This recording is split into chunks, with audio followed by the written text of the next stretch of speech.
Ini adalah Bapak-bapak dan Ibu saudara sekalian, cara kita memandang pariwisata halal. Saya adalah orang yang sangat tidak setuju kalau kemudian kita meletakkan pariwisata halal itu diametral atau bertentangan, ya, bertolak belakang dengan wisata konvensional. Kenapa? Sekali lagi tidak cocok untuk dipertentangkan, karena di antara dua bentuk pariwisata itu banyak hal yang sama juga. Ada memang beberapa hal yang sifatnya melengkapi, ada sifatnya yang beda, tapi sebagian besarnya itu sama. Jadi pariwisata itu kan tidak jauh-jauh dari bagaimana mendapatkan pelayanan yang baik, yang nyaman, yang aman, dan bisa mendapatkan experience atau pengalaman yang tidak dilupakan sebagai bagian dari memori yang dibawa pulang oleh para wisatawan. Nah, itu hal yang ingin saya sampaikan. Yang paling penting adalah bahwa pariwisata halal itu hadir, ya, bukan untuk menegasi atau menafikan wisata konvensional yang selama ini sudah berkembang, tetapi untuk melengkapi.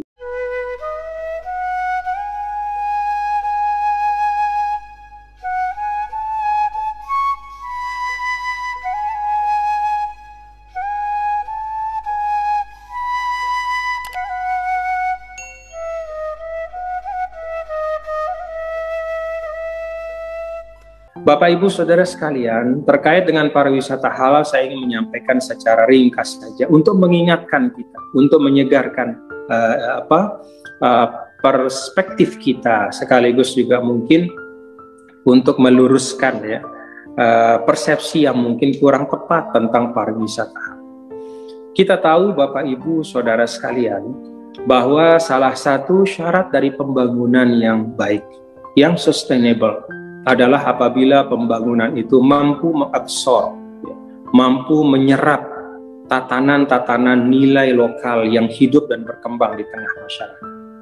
Kita ambil satu contoh sederhana.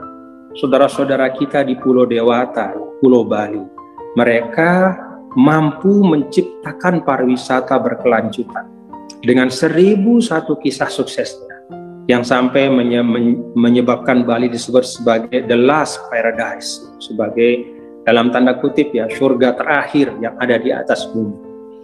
Kenapa ada ungkapan seperti itu? Kenapa orang kemudian tertarik? Kenapa pariwisata di Bali itu bisa bertahan dalam situasi apapun? Ya, termasuk dalam situasi pandemi seperti ini, pariwisata di Bali juga mungkin terasa agak landai, tetapi tetap bergeliat, ya, dan tetap punya potensi untuk berkembang lebih maju lagi di masa yang akan datang. Dalam pandangan saya, salah satu yang menyebabkan pariwisata di Bali berhasil dan sukses adalah karena pariwisata yang diciptakan dan dibangun itu adalah pariwisata yang menyerap nilai-nilai kearifan, ya, nilai-nilai budaya, bahkan juga nilai keagamaan yang tumbuh dan berkembang di Bali, yang kemudian diformulasi menjadi suatu paket atau suatu katakanlah suatu bentuk pariwisata yang kemudian menarik banyak minat dari masyarakat mancanegara, termasuk juga tentu kita sebagai masyarakat di Indonesia.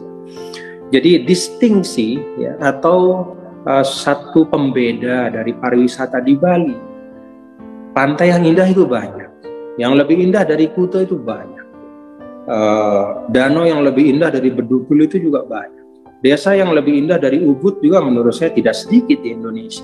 Tapi kenapa demikian banyak orang datang, turis mancanegara, turis lokal? Menurut saya salah satu kuncinya adalah keberhasilan para stakeholders di Bali untuk meracik pariwisata yang yang mengadopsi, ya, yang bisa menyerap, mengambil, ya, nilai-nilai terbaik yang tumbuh di masyarakat, baik itu nilai-nilai agama dan juga nilai budaya.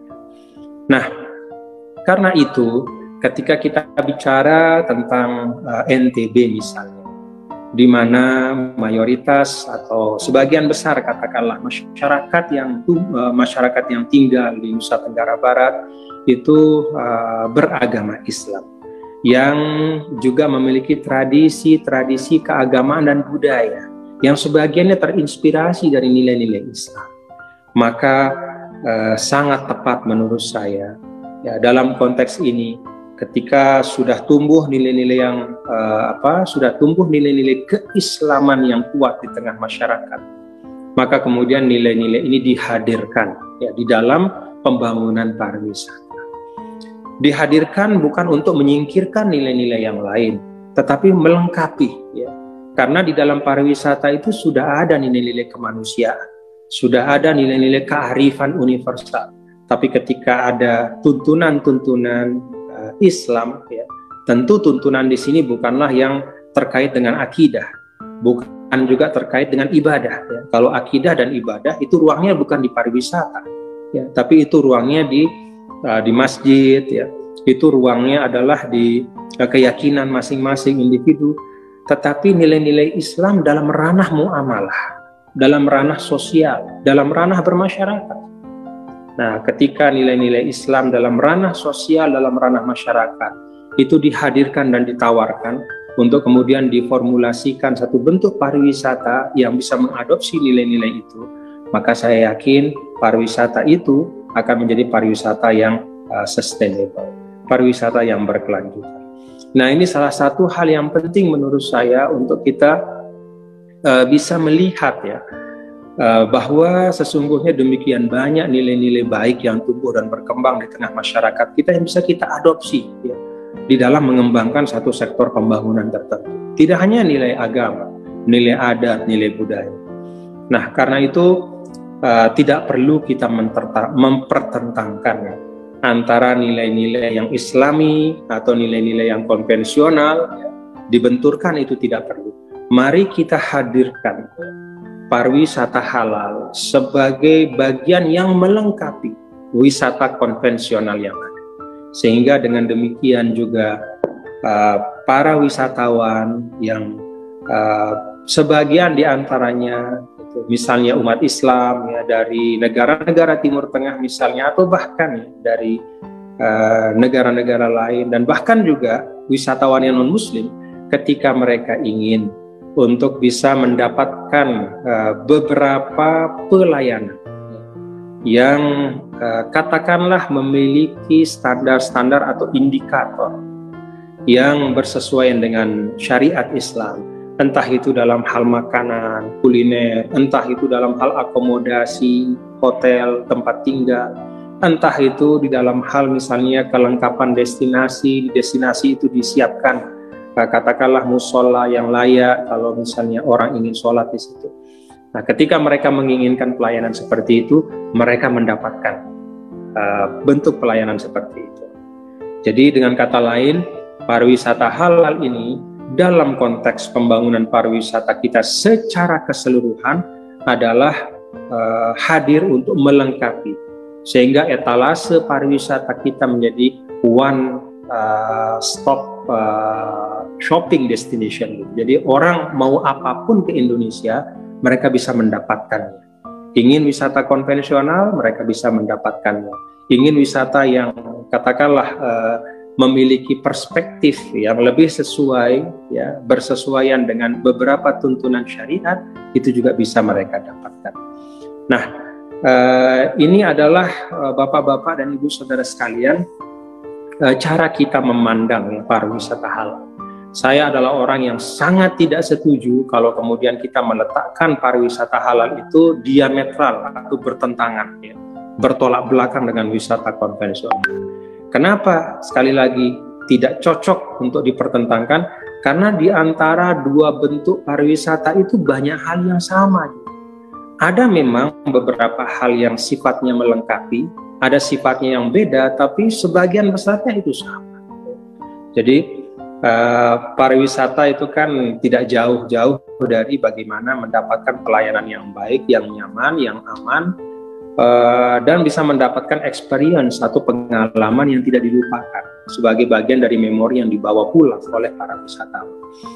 Nah, itu hal yang ingin saya sampaikan. Yang paling penting adalah bahwa pariwisata halal itu hadir bukan untuk menegasi atau menafikan wisata konvensional yang selama ini sudah berkembang, tetapi untuk melengkapi, sehingga sifatnya pun bukanlah obligatory, ya, bukan sifatnya itu suatu kewajiban Misalnya di NTB juga, itu sifatnya bukan suatu kewajiban.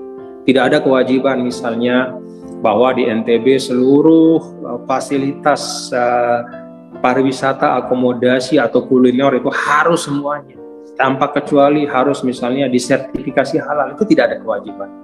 Tetap sifatnya adalah pilihan. Kalau Anda mau disertifikasi, maka silakan, ada ruangnya. Kalau Anda ingin untuk ada kelengkapan-kelengkapan dalam akomodasi yang Anda miliki, ini panduannya ya, sesuai dengan pilihan dari para pelaku pariwisata yang ada.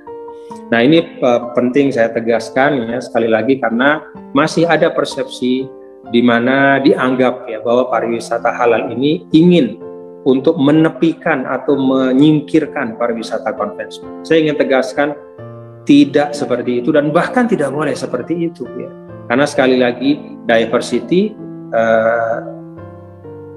is our heritage ya. Jadi hazanah kita, saya katakan heritage, hazanah ya, artinya sesuatu yang bukan hanya kita miliki sekarang, tapi dari dulu, dari orang tua kita, dari para pendahulu bangsa. Diversity, keberagaman dalam segala sisi, termasuk juga di dalam format membangun pariwisata kita.